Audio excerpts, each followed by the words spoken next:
So let's go back to hormones. So there are different types of hormones. Although there are many different hormones in the human body, they can be divided into 3 classes based on their chemical structure. You can have lipid-derived hormones. What does lipid mean? Fat, so derived from fat. Amino acid-derived hormones like protein, and then peptide hormones.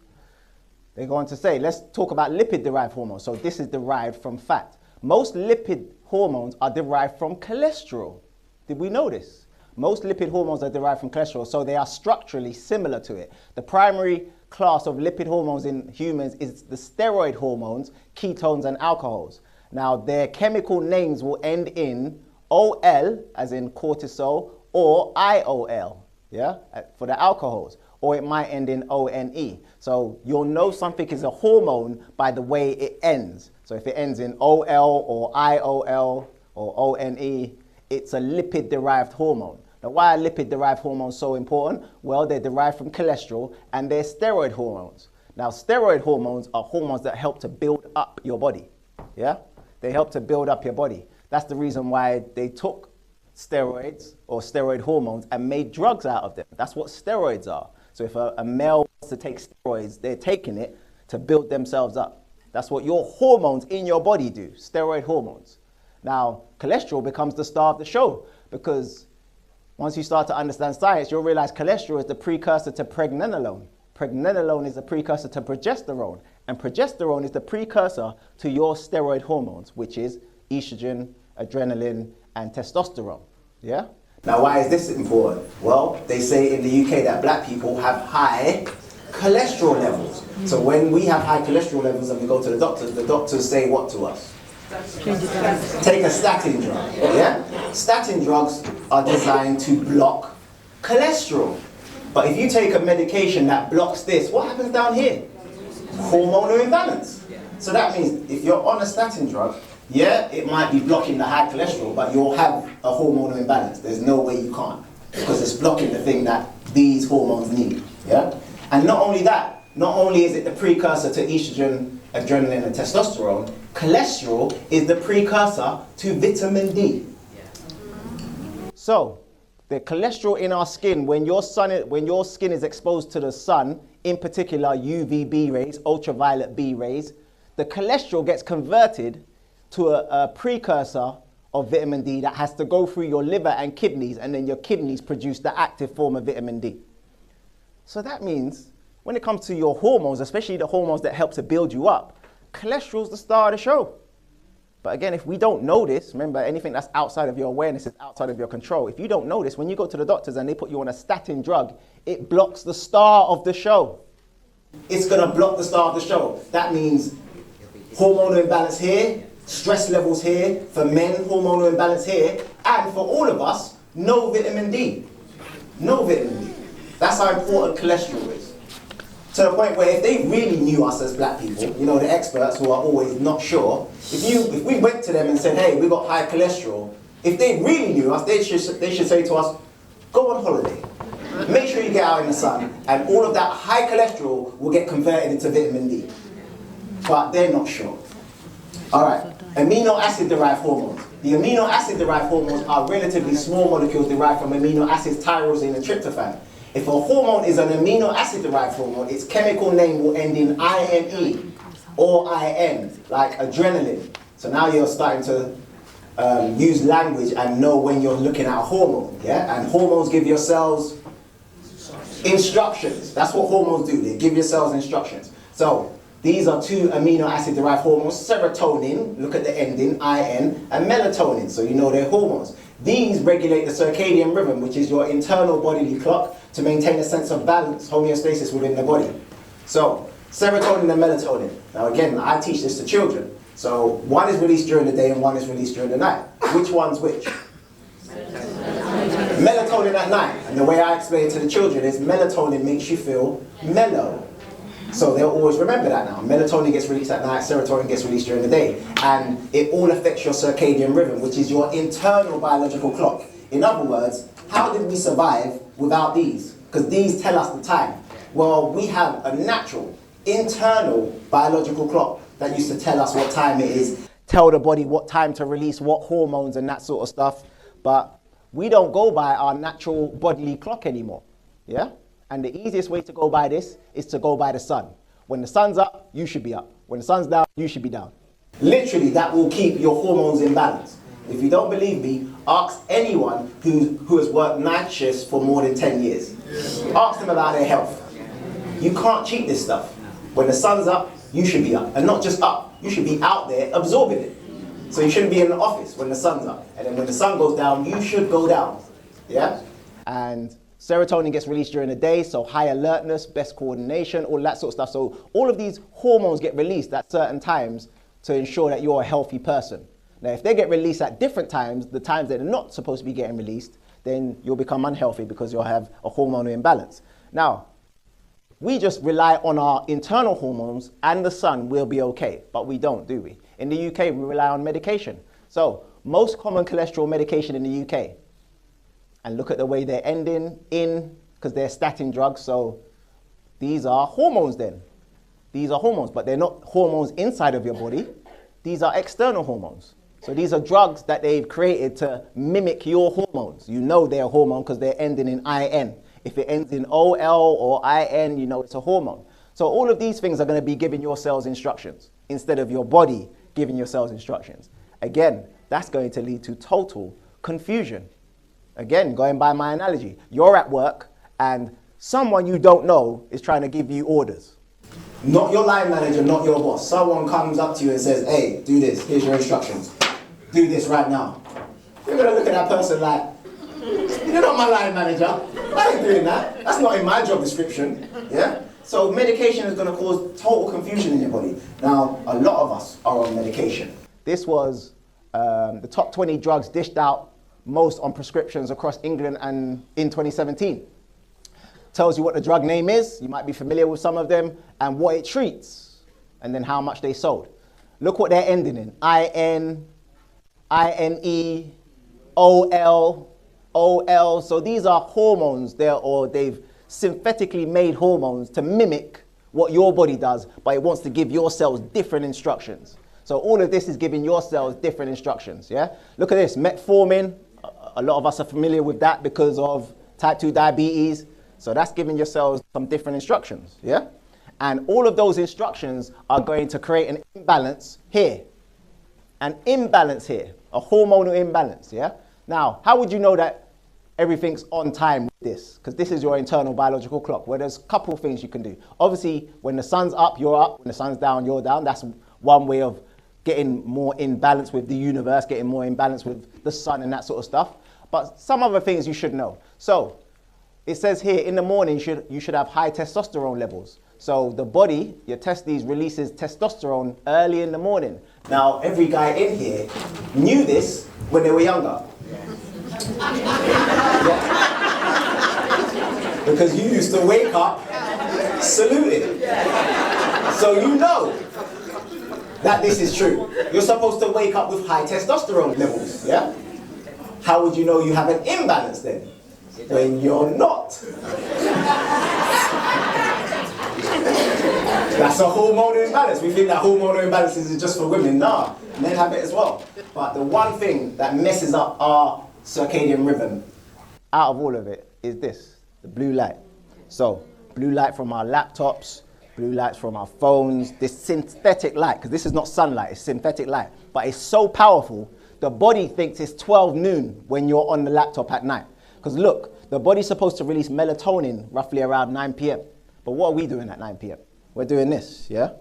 We're on our phones, we're on our laptops. And again, the body's going to think it's 12 noon, so it's going to release 12 noon hormones. So you're going to struggle to get to sleep. That's going to cause confusion, yeah?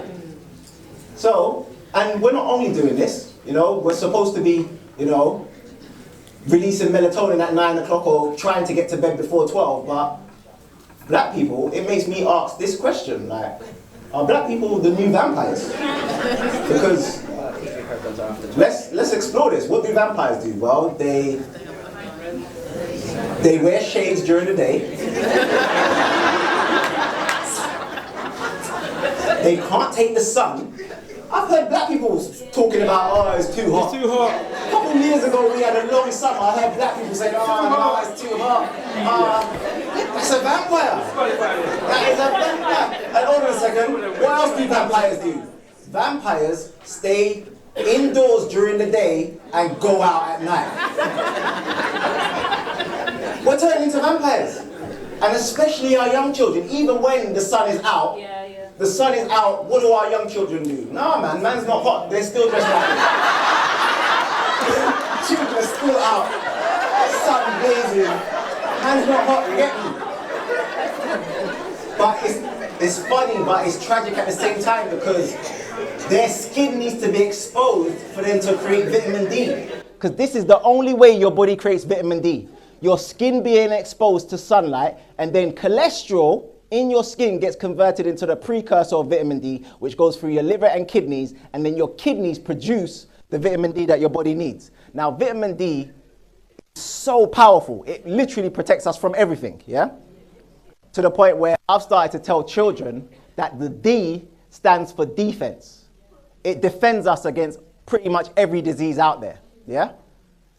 To the point where, now I'm going out on a limb here because this is not backed up by evidence, this is not backed up by the experts, but I'd go on a limb and say for black people, vitamin D is your immune system. That is your immune system. So it's not white blood cells, it's vitamin D. If you lack vitamin D, your defense system is down. You're going to suffer from any disease that's out there. But if your vitamin D is high, that is your defense system, yeah? Because I've done so much research on vitamin D, I'm like, wow, this vitamin is amazing. It does so many things, to the point where I started to ask the logical question, is vitamin D really a vitamin? If you type vitamin D into Google, it will say this: vitamin D is a group of fat-soluble steroids. You now know steroids are hormones. So vitamin D is a hormone. I did more research on it, and I found this guy. His name is Professor Walter Stumpf. So you can do your own research. Professor Walter Stumpf from the University of North Carolina. Now in 2012, he wrote a paper and published it, a scientific paper about vitamin D. And in the paper, he reports that vitamin D is a hormone of reproduction and fertility. That means if you're lacking vitamin D, you're going to have problems in reproduction and fertility. He says it's a hormone of growth and development. He says it's a hormone of immune and stress response. So if you're lacking in vitamin D, you're going to have issues with stress and immunity. He says it's a hormone of the digestive system. So if you're lacking in vitamin D, guess what you're going to have problems with? Digestion. He says it's a hormone of the central nervous system. And he also says it's a hormone of endocrine regulation. Now this one is powerful because the endocrine system is the system that releases hormones. So if vitamin D is the hormone of endocrine regulation, it regulates all your other hormones. So that means that vitamin D becomes the most important hormone for your body because it regulates all the others. They all rely on vitamin D. So for me, vitamin D is your immune system. It's not white blood cells. Walter Stumpf. Stumpf. S-T-U-M-P-F. Walter Stumpf. So this is what vitamin D does. Again, they're not telling us this stuff. And for those who think, let me take vitamin D supplements then because, we're not going to get any sunlight over here. Well, look at this. This shows you, this is from Dr. John Cannell from the Vitamin D Council. Where can you get vitamin D from? UVB exposure. Look how many units you get compared to what they tell us to get vitamin D from, which is fortified foods and supplements. Hardly any vitamin D, hardly any, but UVB exposure, lots, yeah? So there's only one way. Until they can put the sun in a capsule and sell that to us, there's only one way you can get vitamin D, and that's with your skin exposed to the sun, your skin absorbing it, and it converting cholesterol into vitamin D. So it's UVB radiation, hits your skin has to be exposed to the sun, and then it converts the cholesterol into a precursor that goes through your liver and kidneys, and then your kidneys produce the active form of vitamin D. So again, if you want to quote someone, you can quote me. Leo Marshall says that this is our immune system. Vitamin D, active vitamin D is our immune system. You got that working and everything's fine. It's going to protect you from a lot of diseases. Now, that means that your liver and kidneys become very important to your health because they're the ones that are involved in vitamin D synthesis. Now, what's interesting is a healthy liver and kidneys looks like this, yeah? Because your kidneys are connected to your bladder and then prostate and your urethra. But unhealthy, there'll be a buildup of toxins. And guess where that buildup of toxins goes? So for men, your liver and kidneys being unhealthy might lead to an enlarged prostate. And this is due to lack of vitamin D, because these two organs are the ones that synthesize vitamin D. So if you've got an unhealthy liver from drinking or whatever, and then unhealthy kidneys, it might lead to prostate cancer. So this is what we need to understand about ourselves. Black men in the UK are 3 times more likely to die from prostate cancer or to develop it. Why? Lack of vitamin D. All right, let's talk about inflammation, because anything that's confusing in the body will lead to conflict, and conflict leads to pain. Pain in your body is inflammation. Now, we've all heard about inflammation, but I think that sometimes visuals work better. So this is what inflammation is. Inflammation is the first response to any damage that your body receives, whether it's external or internal. So the damage here is like a pin going through your skin, and there might be bacteria from that damage. And anytime something foreign enters your body, these chemical alarm signals get let off, and then white blood cells come and eat the bacteria or kill the bacteria or kill the infection, yeah? So inflammation is something that your body has to do, because that's the only way that you heal from something, yeah? So something happens, you're damaged, then the chemical alarm signals get sent out, the white blood cells come, which they usually say is our immune system, but the white blood cells come and then they eat or kill the bacteria or the foreign invader, and then hopefully your body can heal, yeah? So the white blood cells, they do have a role. So there's no getting away from inflammation. Anytime you damage yourself, internally or externally, you're gonna have inflammation. But there's 2 different types. There's chronic inflammation and acute inflammation. Acute inflammation is when you damage yourself and white blood cells come to the area, they do their job, and then they leave, yeah? So white blood cells come into the area, there's damage somewhere, they come and they clean up the damage, or they get rid of the infection or the bacteria, and then they leave, and then your cell's back to normal. However, chronic inflammation is when white blood cells come into the area and stay and take over the area. Literally take over the area. So they might come into a tissue or organ and take over the area. And when they're killing bacteria and infections, they release these chemical like bullets that are called histamine. Now, anyone who knows about antihistamines, yeah, histamine is very irritating to the human body. So these white blood cells release histamine, and it irritates the human body. So if you suffer from eczema or asthma or hay fever, any irritating sort of symptoms like that, that's because white blood cells are releasing too much histamine, yeah? And the histamine damages the cell membrane wall. So then when the wall is damaged, your defense system is open, more things can come in. More white blood cells can come in, and then they literally take over the area. Now again, I study history, again, big up Robin Walker, my black history teacher. So when I was studying this, I started to think to myself, right, this looks kind of familiar. So you're telling me white blood cells come to an area and they say, hey, do you need any help? No, we're here to help. Do you need any help? Okay. You want us to get rid of that person? Pow! Well, you want that person? Pow! Okay, cool. And then they take over. So in other words, they'll be like, okay, do you need any help in this country? Yeah, we need that. Get rid of that. Get rid of that. Okay, we got rid of that person. Get rid of that person. Okay, thanks. Go away now. It's a nice country we got here. Yeah, and then all of a sudden, they take over. I started to think, wait, are white blood cells colonizing? That's what they do inside of your body. They colonize your tissues and organs. Now, how would you know if you're suffering from acute inflammation or chronic inflammation? Well, chronic inflammation is chronic, which means you're in pain. So, if you've been in pain or are in pain now, some of us have, back pain, neck pain, ankle pain, understand that that's white blood cells colonizing an area. So if you've got lower back pain and you've had it for years, that's the white blood cells colonizing that area. They've taken over. In other words, they're looking at the red blood cells like, get out of here. It's my area now. Yep. How do you get rid of them? You gotta fight. You gotta fight them. Yeah, we have to uncolonize. So first of all, we have to just have knowledge of self. So we have to have knowledge of what's going on. Because again, going back to what I said at the beginning, anything that is outside of your awareness is outside of your control. So first we need to build up our awareness. So this is what white blood cells do.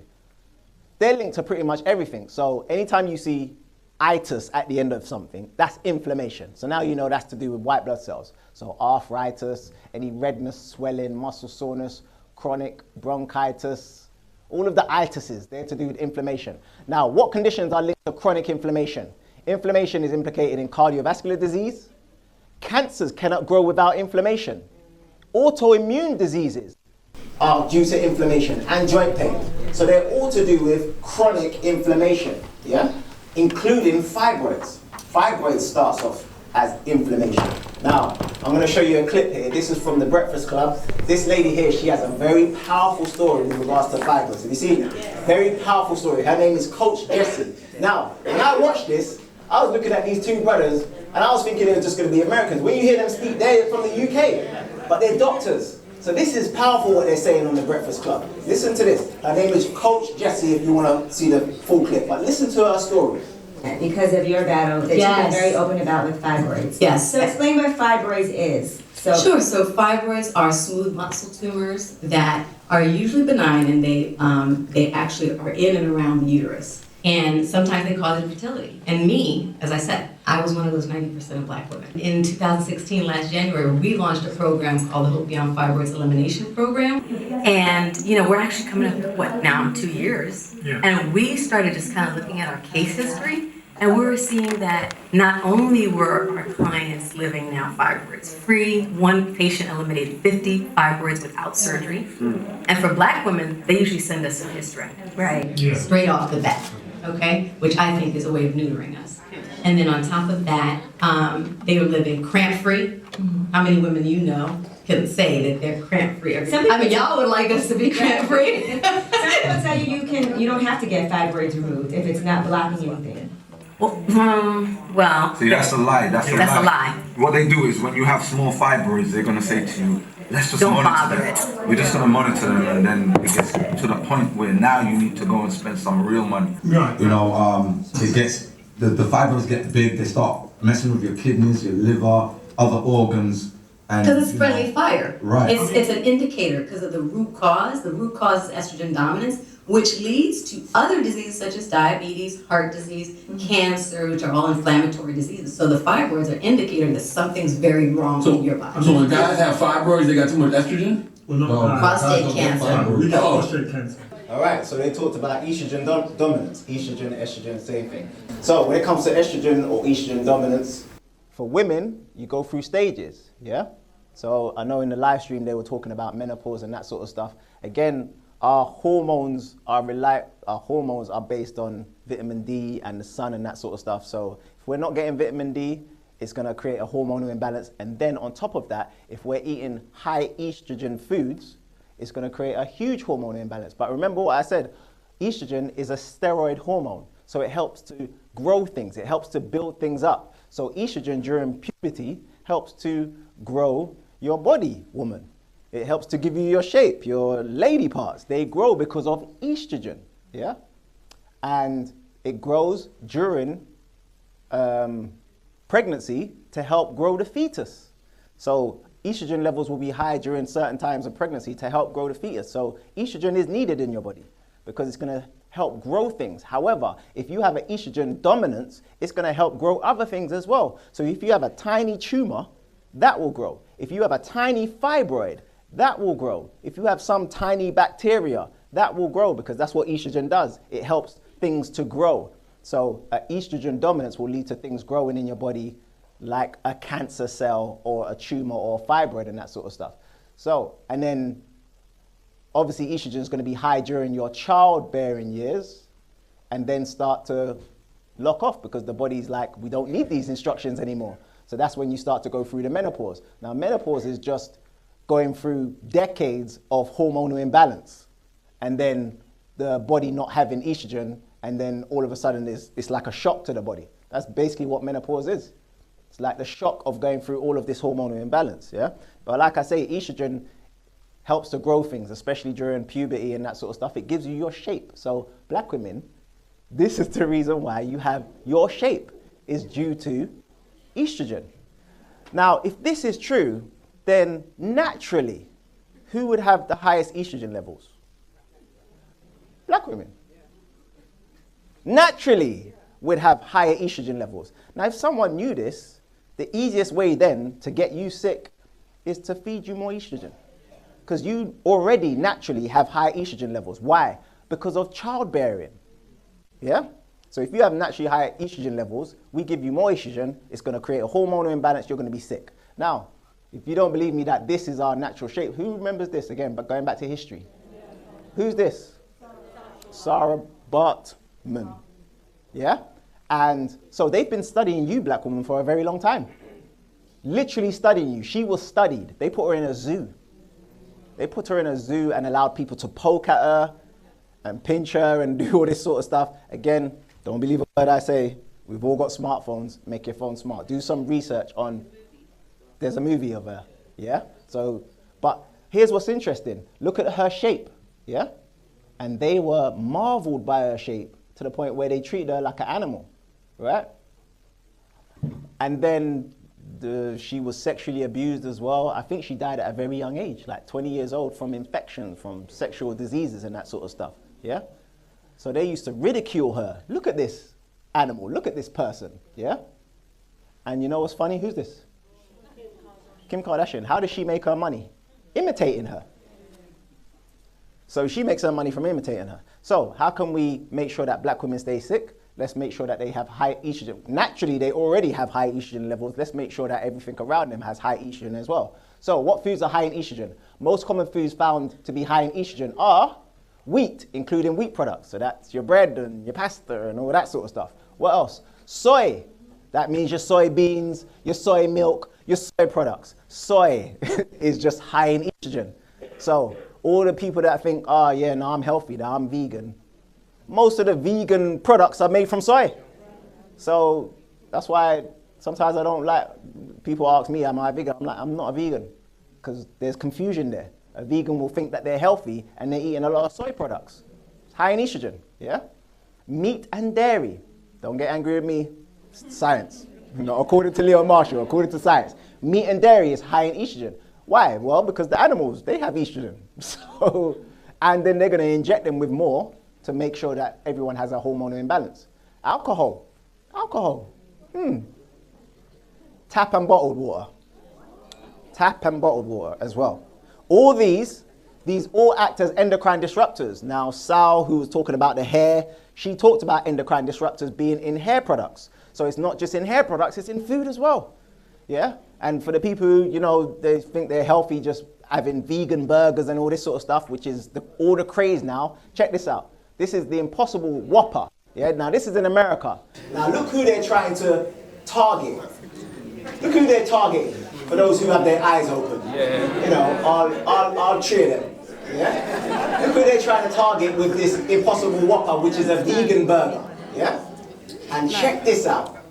Doctor, Burger King's Impossible Burger has 18 million times more estrogen than regular Whopper. So all of these, and it's happening over here as well. I think McDonald's have one, Burger King, KFC, they all have these vegan burgers now. Estrogen burgers. That's what you're eating. Estrogen burgers. Yeah? And it's not just estrogen, it's xenoestrogen as well. This is synthetic estrogen that, again, Sal talked about in your hair products, in pesticides, tap water, canned foods, plastics, yeah, and beauty products. Again, don't get angry with me, this is science, yeah? Beauty products are high in estrogen. So if you're using a lot of makeup, that's another way of them getting estrogen in your body, yeah? All of your beauty products that you're using, high in estrogen. And again, it's the estrogen that leads to your fibroids. The high estrogen leads to the tiny fibroid growing to be as big as a grapefruit or even bigger like a watermelon or something like that. Yeah?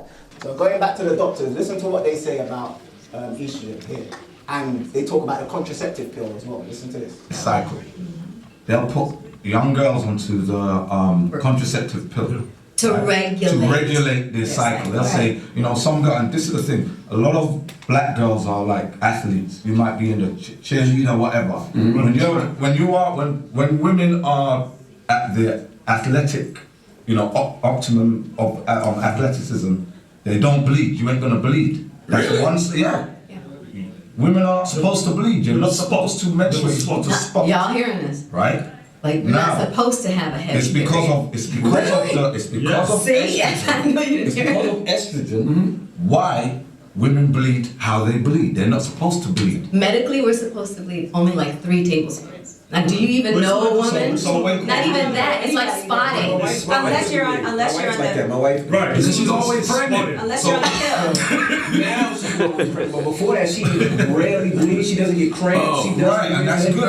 That's how it's supposed to be. Now, this is the thing. So when girls are not bleeding regularly, something's got to be wrong. So, because something's wrong, let's give you the estrogen pill. Because the contraceptive pill is estrogen. Right. So when you take the estrogen pill, now you've got estrogen flowing through your blood and it starts affecting organs. Now, estrogen is a DNA disruptor. Now, here's the deal. It's a Let's stop cellular for a second. disruptor. 'Cause we've been taught that estrogen is the female hormone. So understand what he's saying right now is estrogen is not the natural female hormone. It's actually Progesterone. You're Right. blowing my mind, bro. You're blowing my mind That's the right big now. deal right here. So this is the thing. So estrogen is free flowing around the body, right?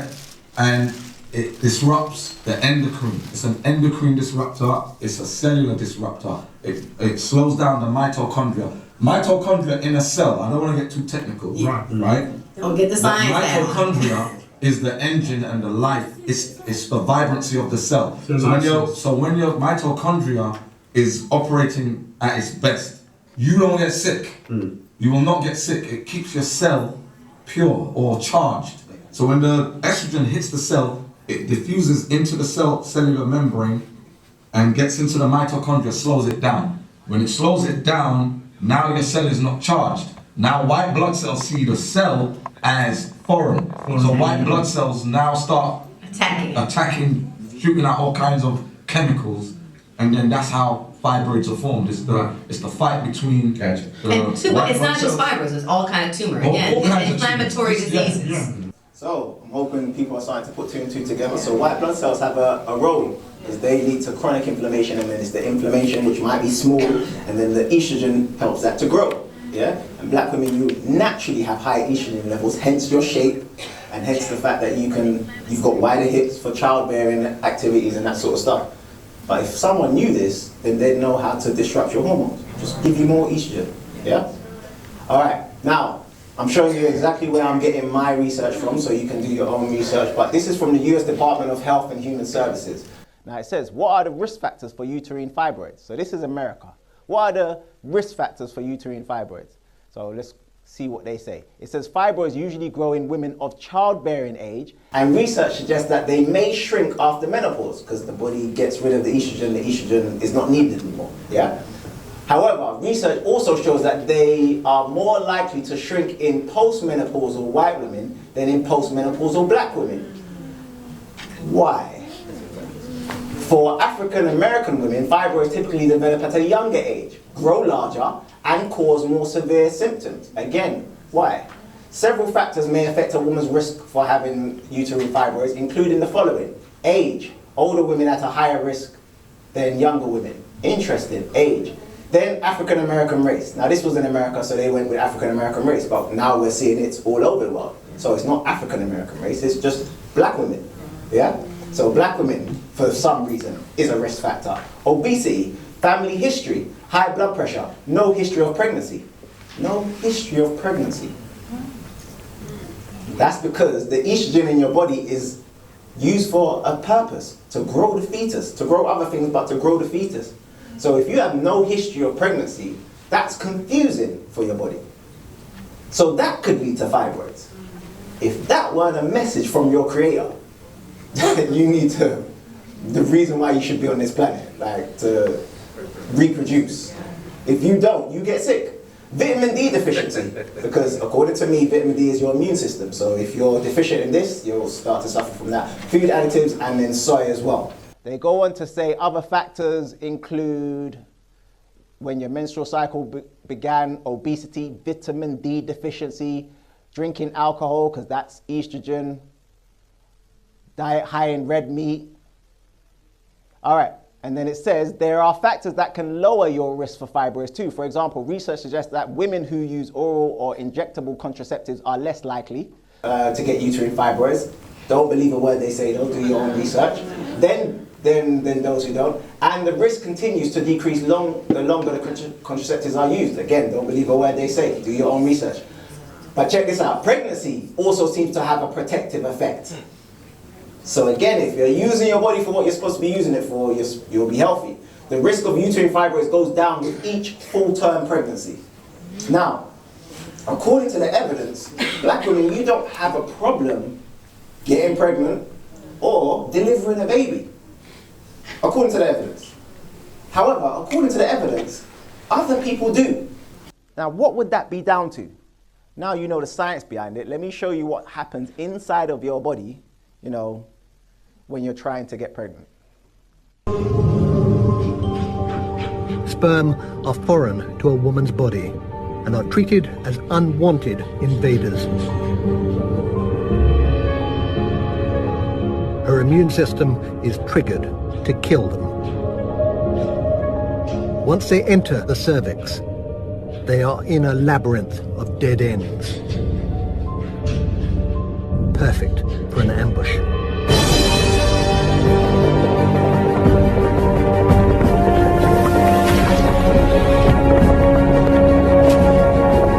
White blood cells attack the sperm from all directions.